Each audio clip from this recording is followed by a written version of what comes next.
ഇവിടെ ഈ സമയത്ത് ഇങ്ങനൊരു ചായക്കട ഞാൻ ഒട്ടും പ്രതീക്ഷിച്ചില്ല. ഇവിടെ സാധാരണ ചായക്കടയല്ല, രാത്രി വിലയിടുന്ന വള്ളക്കാർക്ക് വേണ്ടി മാത്രം തുറക്കണം. ഇവിടെ 4 മണി വരെയൊക്കെ ഉണ്ട്. ഈ ഏഴിക്കാരിലെ മോചന്റെ പുട്ടും കട്ടിപ്പരപ്പും തിന്നാൻ അങ്ങ് അന്റാർട്ടിക്ക എന്നൊരു ആൾക്കാർ വഞ്ചിയും തൊഴിഞ്ഞ് എത്തും. ഇവരൊക്കെ അനിയനാണ് പാപ്പി. പിടിച്ചോ, പപ്പടം മറന്നു.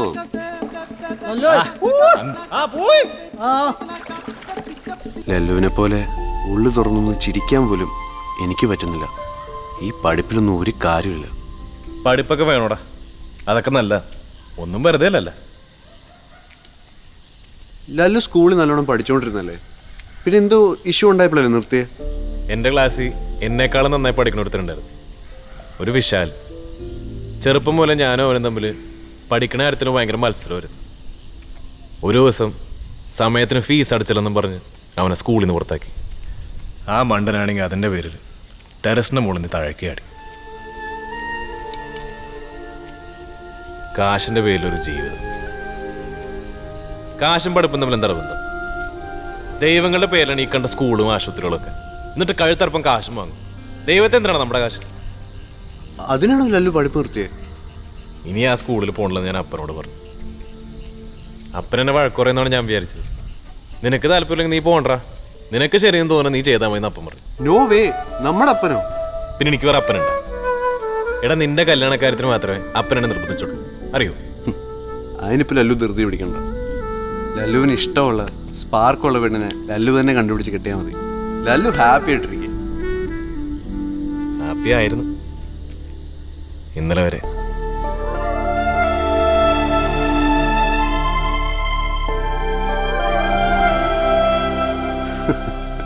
എന്താടാ? ഒന്നുമില്ല. ലല്ലു, നവോദയയിൽ എൻ്റെ കൂടെ പഠിച്ച അനൂപിൻ്റെ ബ്രദറാണ് മുളവകാട് SI അഭിലാഷ് കരിക്കൻ. എന്നെ കാര്യമായി പുള്ളിക്ക്. ഞാൻ വിളിച്ചു പറയാം, ലല്ലു ഒന്ന് പോയി കണ്ടു നോക്ക്. എന്തെങ്കിലും വഴി പുള്ളി ഉണ്ടാക്കിത്തരും. പിടിച്ചോളേ, കളിച്ചോളൂല്ലേ? ഇപ്പൊ വരാവേ. നമുക്ക് അങ്ങോട്ട് വയ്ക്കാം. ഭയങ്കര സൗണ്ട്. പാപ്പി വിളിച്ചായിരുന്നു. ഈ നോർമലി ഒരു പെൺകുട്ടി മിസ്സായി കഴിഞ്ഞു കഴിഞ്ഞാൽ 3 സാധ്യതകളാണുള്ളത്. മിക്ക കേസിലും അവർ പ്രേമിച്ചിട്ടൊക്കെ ഒളിച്ചോടി പോകുന്നതാണ് കേസുകൾ. അല്ലെങ്കിൽ പിന്നെ ചിലപ്പോൾ വീട്ടുകാരെയൊക്കെ ആയിട്ട് വഴക്കിട്ടിട്ട് അങ്ങനെയൊക്കെ പിണങ്ങി പേടിപ്പിക്കാൻ വേണ്ടിയിട്ടൊക്കെ മാറി നിൽക്കുന്നവരും ഉണ്ട്. അല്ലെങ്കിൽ പിന്നെ ആരെങ്കിലും തട്ടിക്കൊണ്ട് പോകണം. ഇവിടെ ഈ ദിയ എന്ന് പറയുന്ന പെൺകുട്ടി VKR ഹോസ്പിറ്റലിൽ ഒരു PRO ആണ്. പിന്നെ അതുപോലെ വീട്ടിൽ വലിയ സെറ്റപ്പ് ഒന്നുമില്ല. അതുകൊണ്ട് ആ സാധ്യത നമ്മൾ നോക്കണ്ട. ഇതിനൊക്കെ തട്ടിക്കൊണ്ട് പോയിട്ട് ആർക്കും കിട്ടാനാണ്.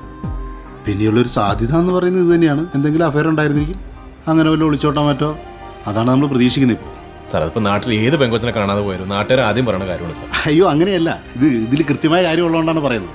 ഈ ദിയയുടെ കൂടെ വർക്ക് ചെയ്ത ഒരു നിത്യേഷനായി ഉണ്ട്, ഹോസ്റ്റൽ റൂംമേറ്റൊക്കെയാണ്. പുള്ളിക്കാരത്തെയാണ് അവസാനമായിട്ട് ദിയനെ കണ്ടിട്ടുള്ളത്. അന്ന് ദിയ ഹോസ്റ്റലിലേക്ക് പോവാണെന്നാണ് ഈ നിത്യയോട് പറഞ്ഞത്. പക്ഷേ CCTV വിഷ്വൽസിലൊക്കെ വളരെ ക്ലിയറാണ്, ഈ ഹോസ്റ്റലിലേക്കുള്ള വഴിയിലേക്കല്ല ദിയ പോയിട്ടുള്ളത്. ഹോസ്പിറ്റലിൽ പുറകിലൊരു കിഴക്കേ ഗേറ്റ് ഉണ്ടല്ലോ, പുറ സൈഡിൽ, അതിലെയാണ് ഇറങ്ങിയിട്ടുള്ളത്. അപ്പോൾ അതുകൊണ്ട് തന്നെയാണ് നമ്മൾ അങ്ങനെ ഒരു കൺഫർമേഷനിലേക്ക് എത്തിയത്. സാറേ, ഈ നിത്യയുടെ നമ്പർ കിട്ടുന്നതിന് വേണ്ടി? അതങ്ങനെ, ഇതൊക്കെ ഒരുപാട് വിഷ്വൽ പ്രശ്നങ്ങളുള്ള കാര്യങ്ങളല്ലേ സാർ. റൂംമേറ്റ് അല്ലേ സാറേ, മറ്റേ കൊച്ചിനെ കുറിച്ച് അറിയാൻ വേണ്ടി മാത്രം. സാർ എന്താണ് സാർ, പ്ലീസ് സാർ, പ്ലീസ്. എന്താണ് അസ്ഥിക്ക് പിടിച്ചല്ലേ? അതല്ല. കുഴപ്പമില്ല, സ്റ്റേഷനിലേക്ക് വന്നാൽ മതി, ഞാൻ വിളിച്ച് പറഞ്ഞേക്കാം. ആയിക്കോട്ടെ സാർ. Okay, thank you. അപ്പോൾ ശരി.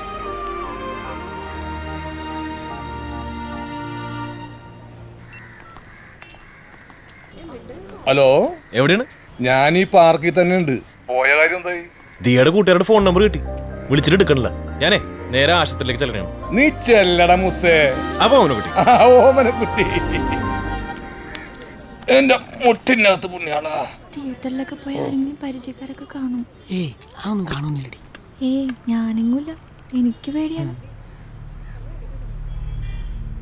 നീ എന്തിനു പേടിക്കുന്നേ? നമ്മളില്ലടി, എനിക്ക് കൊടുക്കുന്നത് ധൈര്യമാണ്.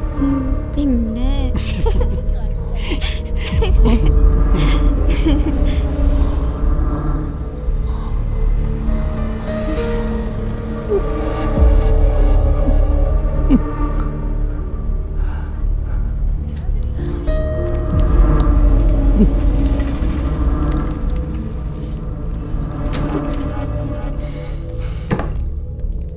അപ്പ എന്നോട് ക്ഷമിക്കപ്പ, ഞാൻ ഒരു തെറ്റും ചെയ്തിട്ടില്ല അപ്പ. ആദ്യമായിട്ടാ ഞാൻ അവിടെ പോയത്. ഇനി ഞാൻ അവനെ കാണില്ല അപ്പ. അപ്പന് ഇഷ്ടമല്ലാത്ത ഒന്നും ഞാൻ ചെയ്യൂല. അപ്പ എന്നോടൊന്ന് മിണ്ടപ്പ, എന്നെ ഒന്ന് ചീത്ത പറയുകയും ചെയ്യപ്പ.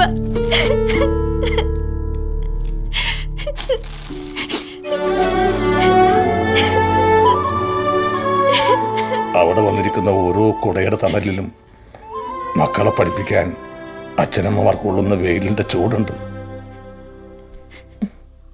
അവർക്ക് നിങ്ങളെക്കുറിച്ച് ഒരുപാട് സ്വപ്നങ്ങളുണ്ട്. അതൊക്കെ മക്കളൊന്ന് ഓർത്താ കൊള്ളാം. സാരില്ല, പോട്ടെ. അപ്പൻ എന്നോട് ദേഷ്യമൊന്നും ഇല്ലല്ലോ? ദേഷ്യമൊന്നുമില്ല. പോയിരുന്ന് പഠിക്ക്. സപ്ലി ഒരുപാട് എഴുതാനുള്ളതല്ലേ. ശരി. പോവാ.